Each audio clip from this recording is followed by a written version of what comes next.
get a picture of, and this is probably in your current role then as maybe, well, 21's your focus, but you're obviously overseeing the lot. So what does your average week look like in season then, Matty? And just kind of a few caveats to that. Are you guys filming training as well? And does that obviously differ between the age groups? So what do you get up to in an average week?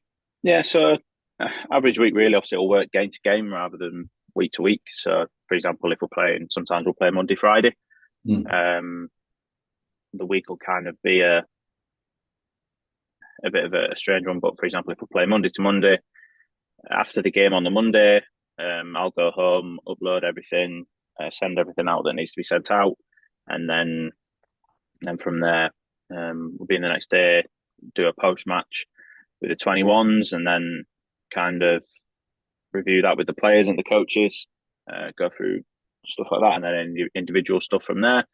Then I'll start watching the next game. So, for example, if we're playing on the Monday upcoming, I'll start watching the opposition, putting stuff together on them. And then from there, training, we don't film it every day, just because, well, sometimes it doesn't need to be. For example, 21's a matter, I only have 6 players training, but Tinks and Craig, if they ask for it to be filmed, then I'll go out and film it. I might clip, if we're doing match prep sessions, things like that, or things that relate to the game that's coming up, I might clip different bits and bobs of that we'll put in the pre-match meeting.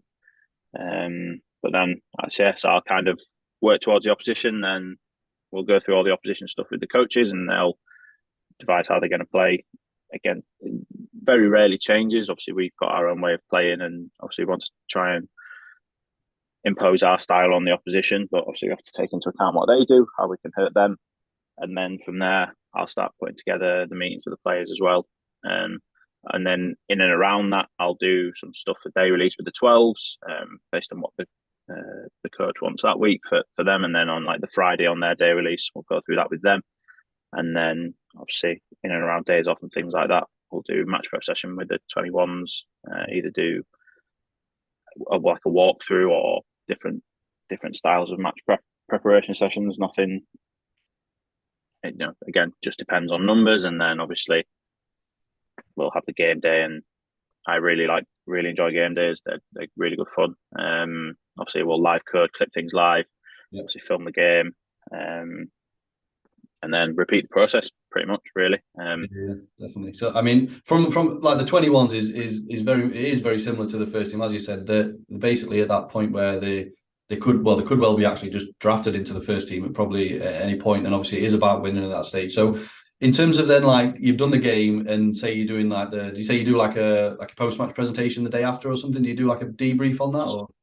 So it'll vary when it's done. Usually I'll have all the clips done the day after, and then, but again, to do with players, and if the players are available, they might be with the first team doing different things. So when we actually do the meeting with the 18s, I know they've got a much more set structure because they're always around. Whereas like with 21s, it's a bit more difficult sometimes, and getting the players in and whatnot. So it just varies. But yeah, me and the coaches will sit through some clips and stuff like that. Have a look. It's sometimes a bit difficult because where we play, the angles aren't. We play at non-league ground, so when we perhaps play at a big stadium, we might get a bit more out of it because the angle's better. We can see more. Like I said, we can get more out of it, more development, more tactical things. But we still do it when obviously after every game. But sometimes like the angle might not be as wide, so sometimes it adds that difficulty to it. But equally, we'll still get something out of it, and then obviously showcase that to the players, whether it be the day after or 2 days.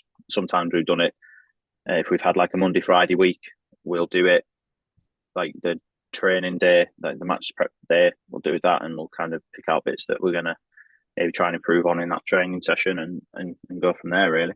Yeah, and so in terms of then, do you ever get?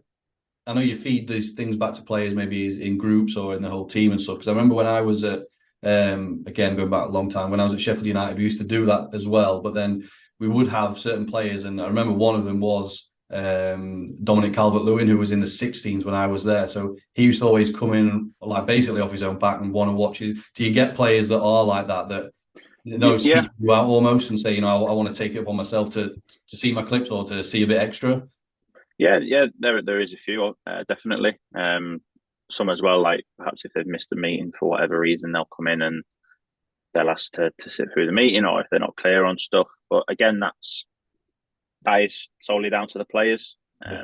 and what they do. There is definitely some that do that, to their credit.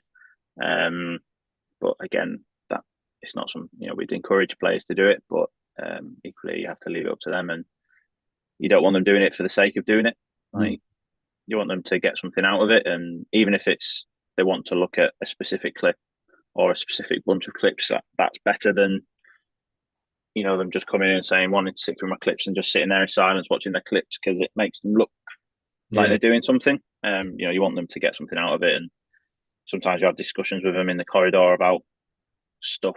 It might be even at half time in a game, for example, you're showing them something about their game that can maybe help them in the second half. For Yeah. example, like one of our fullbacks opening up, taking his touch towards space, instead of being closed off.